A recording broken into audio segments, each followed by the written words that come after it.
France's leading anti-terrorism judge wants you and some of your key aides to face trial on the accusation that you ordered the shooting down of the plane which was being used by the serving Rwandan president on the 6th of April, 1994.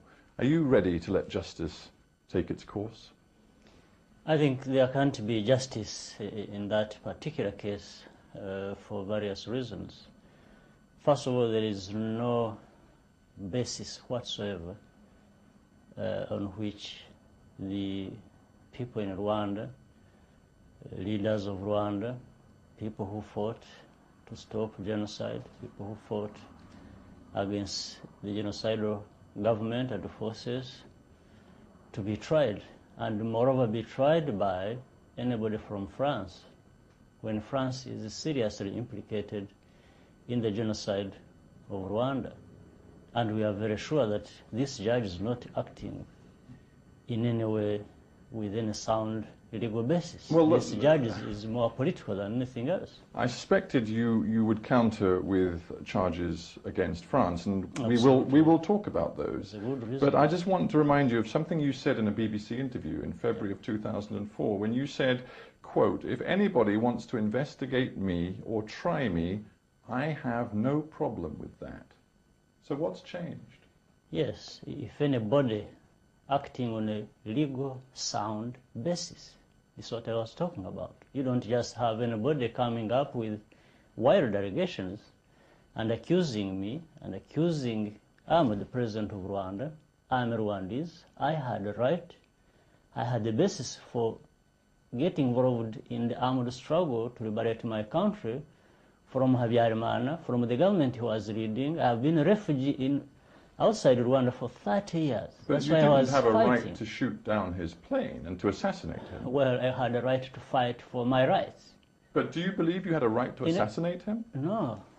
But of course, Habyarimana, having been on the other side that I was fighting, it was possible that he could easily die. Imagine if I had died myself in the same process. Would the same judge be asking about my death, about who killed me? But so I'm saying this is a situation where there was a war that was being fought. But this has nothing to do now with who actually killed Habyarimana yet. I'm not even coming to that. I'm only saying, is it even surprising that somebody involved in a war can die? But does that also mean that you simply bring up wild allegations against people without sorry to basis? interrupt, but you were involved in a peace negotiation with him at the time. Yes. The RPF was talking to him. Yes, and the genocide happened well after that as well. We had a genocide. You call them wild allegations, but yes. Of course you know that they're not wild allegations. You know that Judge Jean-Louis Bruguière has been working on this case for many, many years. You also know he's one of the most respected judges in all of France. That he has a track record of tracking down terrorists, bringing them to justice. He's been working on your case, and he has, and I have it here, about 70 pages of documentary evidence pointing to your guilt. No, this is 70 pages of trash, of nothing, and I show that. Look at the people he's talking about, he talked to, that he got testimonies from. Almost all of them are people who are indicted by International Criminal Tribunal for Rwanda. People who, in fact, are wanted by the tribunal, but they can't have access to them, or they can't get hold of them. Yet the judge has access to them because they enjoy protection in France. Judge Bruguière comes up with this conclusion. The final order to attack the presidential plane was given by Paul Kagame himself during a meeting held in Mulindi on March the 31st, 1994. But that represents absolutely nothing. First of all, the judge wants to bring out this incident as having been responsible for the genocide. But the judge, the French, the people of UN, everybody knows that there were months of preparations for the genocide. They bought arms, they trained people, they got arms from France, money paid by French government to the government of Habyarimana to prepare for the genocide. This has nothing to do with aircraft, even if we are talking about the assassination of Habyarimana, bringing down the aircraft. It has nothing to do with that. It's a why nonsense, not? absolutely Why nonsense. not bow to the wish of Judge Bruguiere I can't and bow to have the your judge. case tested I can't- at the I International can't Tribunal on I Rwanda? can't bow to the wishes of Judge Bruguiere, a French acting politically with France having had a genocide in Rwanda. Never.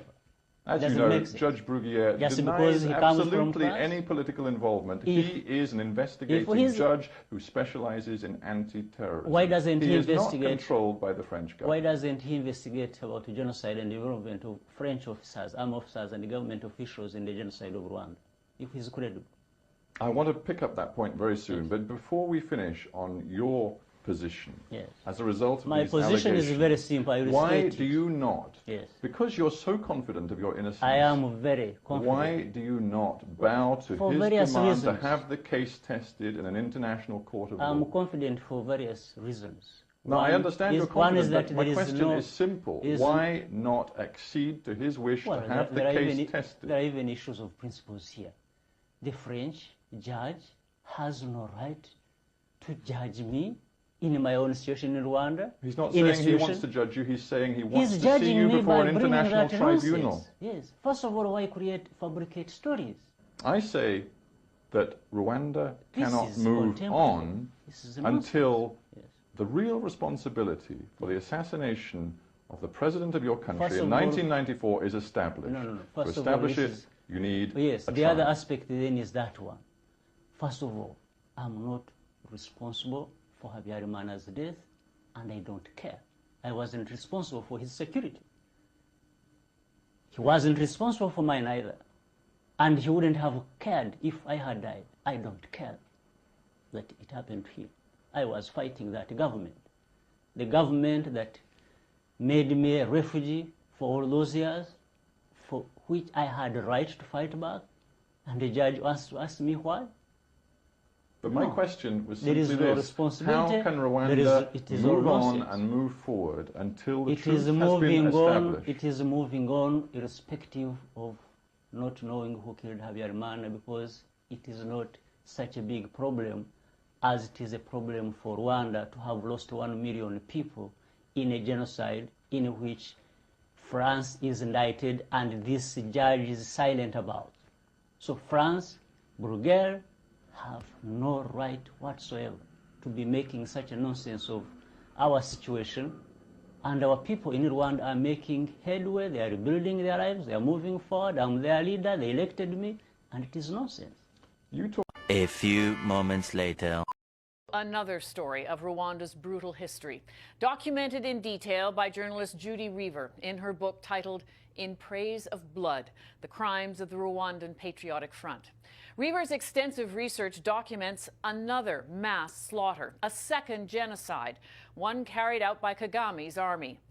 On the program today, a feature interview with Judy Reaver. We'll also hear a perspective from Kigali, Rwanda, and from an international human rights advocate. But we begin with Judy Reaver. You argue in your book that there was not one genocide in Rwanda, but two. Tell me how. What does that mean? Two genocides. That's not the official history. What I tell in my book is after the Hutu president, Habyarimana, was assassinated, Paul Kagame and his high command and training wing and military intelligence got together and sent out in the field groups of mobile forces. They did this clandestinely, and they started in the north where they were already present and in areas they had already seized, and they quickly proceeded to go down the eastern flank of the country to the south and then back up. April, as soon as the plane crash occurred, they seized territory rapidly, and behind the front, these mobile forces operated. What they did was they called Hutu peasants and Hutu community leaders to meetings. They would lure them, put them on buses. They took these people to mainly a place called Akagera Park, and they shot them and burnt the bodies there. So this was an elaborate scheme that was hard to see because, quite frankly, journalists were not in those areas. So while the genocide was being perpetrated against the Tutsis, and the numbers ranged between 500,000 and 1 million Tutsis being killed, you're saying the same genocide was being carried out against the Hutus themselves by the so-called leader of the victims of the genocide. Yes. Leader of the victims that's contentious, or you know, I might disagree with that, but yes, that's what was happening. Certainly Tutsis were targeted systematically in zones that were controlled by Hutu elements, and they were systematically targeted mainly by Hutu militias. So there's no doubt that there was a genocide against Tutsis. The hidden violence, the violence that most people did not realize was happening in those zones that were controlled quite quickly by the Rwandan Patriotic Front and its army. By Kagame's army. Absolutely. And how many victims were there of the Hutu genocide? The way in which these killing squads operated gives an idea of the scale and scope of the killing and the victims. So we've had these estimates come from former soldiers, Kagame's former soldiers, and also his former officers, but a few people at the International Criminal Tribunal for Rwanda. Investigators who looked at some of these killings, and they've said at least 500,000 Hutus would have been killed or more by Kagame's army during the genocide from April to July 1994 and in the months after. In the beginning, you were there like other journalists, as you mentioned earlier. At what point did you realize that you were covering a different story than the genocide against the Tutsis? I wasn't in Rwanda during the genocide, but I got a glimpse.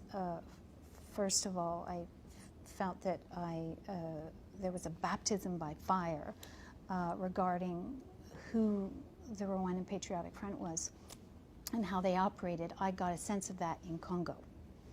Right after Mobutu fell, President Mobutu Sese Seko was toppled by Kagame's troops in '97.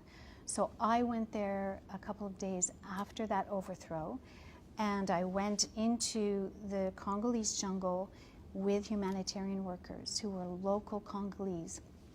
And we were there, these were search and rescue missions, we were there to find survivors, Hutu refugee survivors, people who had been attacked and chased from eastern Congo to western Congo. So I was in the forest south of Kisangani, and we found survivors, and they told me those stories. They told me the stories of how they'd been chased and their family members had been killed, slaughtered in the jungle. I had no idea that Kagame, who was at that point being elevated to a status of a leader of an African Renaissance, that his troops had actually done this, but they did, and it was systematic, and I interviewed one person after another, and I saw all these children. So then I realized, okay, something's wrong. From there, I started to ask more questions about why they had fled to Congo, first of all. Why the Hutus had fled. Exactly, why the Rwandan Hutus had fled, and why they stayed in Zaire, which was renamed Congo, why they wouldn't go back home. And it was then, during those interviews, but also months later, listening to my tape, that I started to understand that there was a whole other part of history that I hadn't heard of. You basically talk about a cover-up. Who's responsible for that cover-up? Well, the way in which the cover-up occurred is an interesting story, but the West is basically responsible. Powerful insiders at the United Nations, people in the US government who have covered for Kagame for many years. One of the first glimpses of the violence and the voices that were raised, the alarm, was during the genocide. There was a UN cable, for example, that was issued in May about Hutu peasants being chased and slaughtered by Kagame's army in May 1994 at the height of the genocide. And that cable must have been known to the UN peacekeeping force. So must have been known to Romeo Dallaire, you say? Absolutely. There is no doubt in my mind that that report, which was then handed to Refugees International and other NGOs, there's no doubt that that testimony and those stories of Hutus being slaughtered, burned, and chased into Tanzania, and then their bodies, the bodies of people who died, were dumped in the Akagera River. There's no doubt that the UN knew.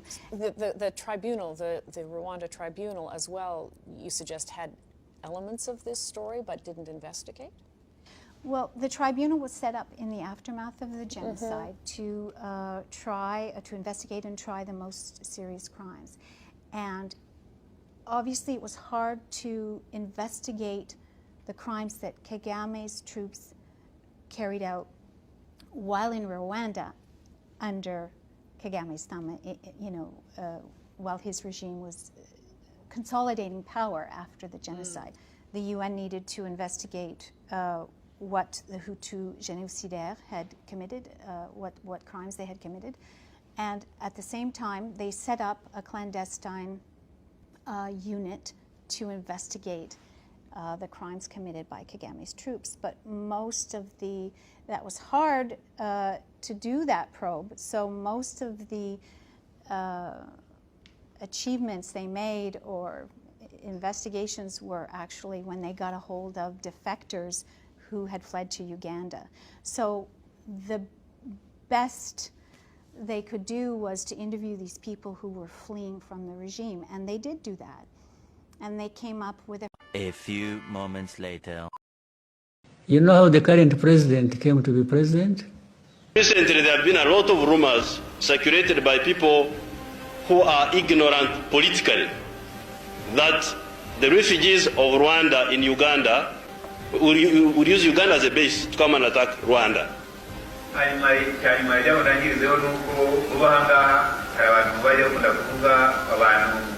abantu b'ibicucu muri politiki bagiye bavuga ko impunzi z'abanyarwanda ziri mu Uganda zaba zitegura gutera u Rwanda. This is not possible, and it will not happen, and I like to assure all the people here that it will not happen at all. He was just called to the office, and this man thought he was making a good deal, and they handed him power. And has been fighting the M23 on the instructions of Tshisekedi, because these are people who are not supposed to be in Congo, that these are from Rwanda, or the M23 are not Rwandans, please. These are Congolese, and one time he accepts it, then another time he says, no, part of it is yes, and then the other part is from Rwanda, and these are It keeps on, and how do we, leaders of our own countries, accept this to go on forever and just accept that we shall be manipulated by Tshisekedi or whoever is supporting him? And South Africa dares even issue threats about what is likely to happen after that, and so on and so forth. Rwanda being blamed for M23, FCM23, Eastern Congo, blah, blah, blah, and so on and so forth. Fine. You can blame us for doing whatever we could to make sure FDR doesn't cause Rwanda problems, and whoever was supporting that. But you cannot blame us for the start of this conflict, because everybody knows where this conflict started from and by who, and it has nothing to do with Rwanda. This M23, I have said it before, came from Uganda. They did not come from here. But M23 is really a political problem which can be solved by discussion. Because I don't see the big problem there now, because these M23, I don't think they're asking for big things, sharing power or what. No. I hear they are talking about, I have asked them to send me their minimum demands. Yes. What are you demanding? Demand. To go back to their villages where they ran away from, to be integrated in the army. What is how can this be a problem? So we are encouraging the Tshisekedi, please, these are simple, but you can agree with these people and the story, and the other thing is, you also know that Rwanda being blamed for M23, FCM23, Eastern Congo, blah, blah, blah, and so on and so forth. Fine. You can blame us for doing whatever we could to make sure FDR doesn't cause Rwanda problems, and whoever was supporting that.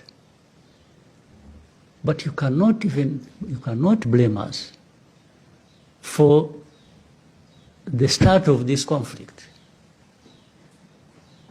because everybody knows where this conflict started from and by who, and it has nothing to do with Rwanda. This M23, I have said it before, came from Uganda. They did not come from here. I used to come from, I was a young boy, in my 20s, 30s. I would come from Tanzania, come underground, come do underground work here, very dangerous work. Go back to Tanzania. Who was supervising me? But I don't mind, because many of my relatives are in Tanzania, so. A few moments later. When he talked about Uganda and then Rwanda, sometimes people confuse. And in fact, because I have also lived and grown up in both countries, it's not clear which one I belong to. Sometimes they think, some think I'm the president of Uganda, others think I'm the president of Rwanda. So. But you know, doubling as a Rwandese, a Congolese, and I do believe that it is a huge thing that we need to start thinking about. And our parliament, we should enact laws that safeguard our citizenship, which we don't see. Congo had been harboring the enemies of Uganda for a long time under Mobutu. We need to start thinking about. And our parliament, we should enact laws that safeguard our citizenship, which we don't see, because it's a huge thing. Thank you. The commanders are yours. Okay, we agree. Because of the nepotism in the army, those who have been promoted are largely Balalo people or Banyankole. First of all, who are these Balalo? Are they Ugandans? Most of these Balalo who have come and have moved to the north are not Ugandans. Some of them are from Tanzania. We talk to them. Some of them are from Congo. Others are from Rwanda. Those who came from Tanzania were expelled by the government of the Republic of Tanzania. It's on record. We talk to them. I also want to bring it and make it a point here. Does that suggest they are not Tanzanian? How could the government of Tanzania expel? They are not Tanzanians. They are not Ugandans? They are not Ugandans. Who are they? This is a question we must establish. Either they are Rwandese or Congolese. We need the Congolese government to speak about them. Because the Tanzanians have spoken, in Uganda we are speaking now, but the issue is here. These Balalo have come to occupy land and displace people. There is a program, a deliberate program to make them settle. They are aided by power. Because you hear from them. President, isn't your argument a contradiction when you say Balalo are non-Ugandan, but you're saying these same people have army officers who are supporting them? Kagame is not a Ugandan, but he was an army officer here. So they are calling Kagame? No, I'm giving you an example. Yeah, I'm asking. There are still some non-Ugandans who are in the army of Uganda. Do you think the Banyarwandas have gone all? Some of them who were here with the Rejema, with the Kagame, with the who, they have remained in the army. And these are the ones who are called. And they speak in favor of this Balalo here. Once a foreigner competes over national interests or resources, is hated. Why do we hate Banyarwanda in Uganda? Why don't we hate Bakongo? Why don't we hate the Tanzanians? Why don't we hate Kenyans? The issue is, balize bayingira mu national chi. Buli foreigner wayingirira bannansi bamukyawa. Bamulukyawa. A few moments later. If the fuel is expensive, don't travel, stay at home. Where are you going? I'm not really worried about you. What I was worried about was jet fuel. If you don't have the money, stay at home. Where are you going? A few moments later. I was pretending to be a Munyankore when I was in fact a Mnyarwanda. That's the only damage. In other words, I am a liar.